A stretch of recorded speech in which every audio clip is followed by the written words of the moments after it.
Niskize videos are about you, me, and the challenges of everyday life. Join my colleagues and I as we talk about various topics. Help, Candy, my son is driving me crazy. Now, if I had a shilling for every mom that came to therapy at Niskize telling me to help their son, I'd be a millionaire by now. And joining me on set today are my colleagues from Niskize, Benjamin Zulu and Catherine Morethi. Guys, this is not new for us. Moms come all the time telling us, please help me, my son is driving me crazy. And Benjamin, you're the one who sees our young men. What do moms complain about when they come to Niskize? By the time they come, most of the boys are teenage, and by that time, they have lost interest, they have lost drive for life. Typically, they tell us, this boy used to like school, used to love doing things, he had the passion of life, but now he has lost interest. Grades dropped. For many of them, grades will have dropped, or they'll have gotten into wrong company or drugs, or basically what we call delinquent behavior. They just get off what they were doing. And you also feel the frustration. But what the mother sometimes will also add is because they will tell you, I've tried to get the father more involved in the son's life. When I assess that kind of a boy, I can always tell you that many of them, because as you have said, hardly do you see the father bringing the son. It's occasionally you hear a father who calls about it on phone, but many times it's the mothers who bring. These boys are suffering from fatherlessness. Yeah. Many of them. They are looking for, they cannot describe it. You don't expect the boy to tell you, what I need is my father. Absolutely. They will not put it like that. But you will see that if there was a father in his life to befriend him, to connect with him, it would be very easy for the boy to copy the father. Yeah. Okay. And Catherine, I mean, you're a mom, you're a therapist, you've seen this. These boys stop doing anything and they start giving moms a hard time. And even just like Benjamin was saying, good boys gone wrong.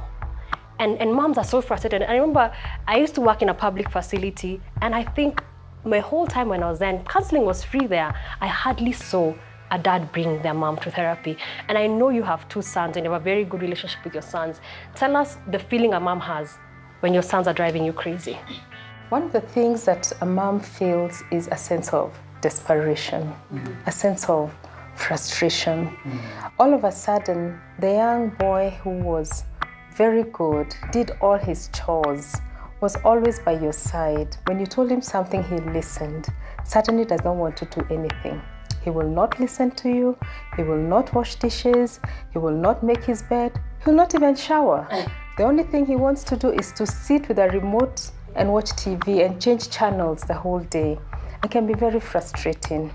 And one of the frustrations is because this boy has a longing to talk to somebody else, not just mommy. You know, mommy is always around. I mean, from the time this child was born, this boy was born, he's always seen mom. Yeah. He's always seen mom around. And so the mom has seen the constant changes in this child's life. And so when you involve, say, the father or the father figure, many times they may not be interested, and this brings in a lot of frustration for the mom. Yeah, you bring a very interesting point. Mommy has always been there. And how come mommy is not working anymore? You see, when mommy is there, mommy is doing a very good job because mothers are usually the primary caregivers. They've been close to the boy throughout. Yeah. And what will happen is the best a mother can do really is just to be the best mother. A mother cannot be a father.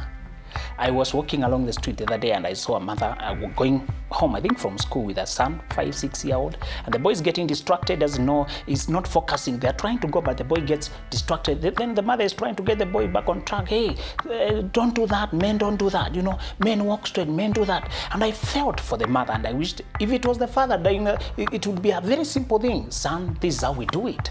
So I saw the struggle for a mother trying to tell a boy what men do without a practical example. And I felt perhaps that was only in a small context of walking along the way. What about walking along the path of life? There's a longing in every boy to be shown by the bigger boy, the men, how to be a man. Sometimes when they come to us, they can't describe it, but you can sense the void, the emptiness. I think there's a father-shaped hollow in every son that only the father can feel. And we are not saying it's always a biological dad. Biological dad is the best. Yeah. But we know life is not always that easy. Sometimes it's not the biological dad. But just a man who can be a father figure, can be an older brother, can be an uncle or somebody. Can be even a spiritual leader or a mentor or somebody who this boy looks up to. What we have today, what I've realized, boys for lack of fathers, they're emulating artists, they're emulating football players, they're emulating other figures. And these other figures, many of them don't have values that the boy can copy. So what they'll copy is what? Funny, you see a boy who the parents don't have any tattoo anywhere, but the boy will tattoo, will smoke, will do things because of the person they're trying to look up to. Yeah. Excellent. And I want you to talk to us right now as a therapist. And first, I want to talk to the dads. Yeah. This longing, what does it look like? Okay, I know you've seen it in therapy and you've talked to us about it. As a therapist, when you're working with this young man, what do you experience? That longing for a dad, what does it look like for you when you're working with them? And how should the fathers be present? Because, you know, we've been bashing fathers for being present. Nobody was present for them. Correct. So what is this present you're talking about? Just break it down to us even as we I think when we talk about presence, we are not just talking about physical closeness. You can live in the same house, but you're not connected. Yes. We are talking about emotional presence, a relationship.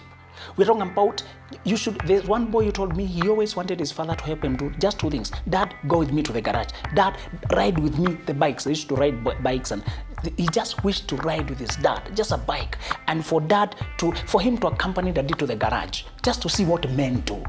Yeah. And that was so important to him. The father couldn't see how important is this. I think the presence, we're just talking about a relationship. Number two, how do I identify this thus? First, when a boy reaches 13 to 19, Erik Erikson, one of the theories of identity formation, that stage is called identity versus confusion, role identity, ego identity versus role confusion. That's where the boy needs to be taught by the men, this is who you are. The biggest need for a father is to tell the boy who he is. Yeah. The boy is, otherwise he will get identity among gangs, among the wrong groups. But if daddy told him you're supposed to be ABCD, he will now form an identity around what daddy said. Yeah, awesome. Thanks, guys. I don't know what you took away from that, but my biggest takeaway as a mother of a son myself is that my son has a father-shaped hole in his heart. And no matter how much I love him as his mother, there's only so much I can do. So I'm calling on all men and all potential fathers and all fathers standing in the gap of fathers and father figures. Just have a relationship with your sons. Just be present. Just tell them what it means to be a man. Just tell them this is a wrong identity. This is what it means to be a great man. That's all we had for you on this episode of Niskize. Subscribe to our YouTube channel and we will have a lot more where that came from. Thank you.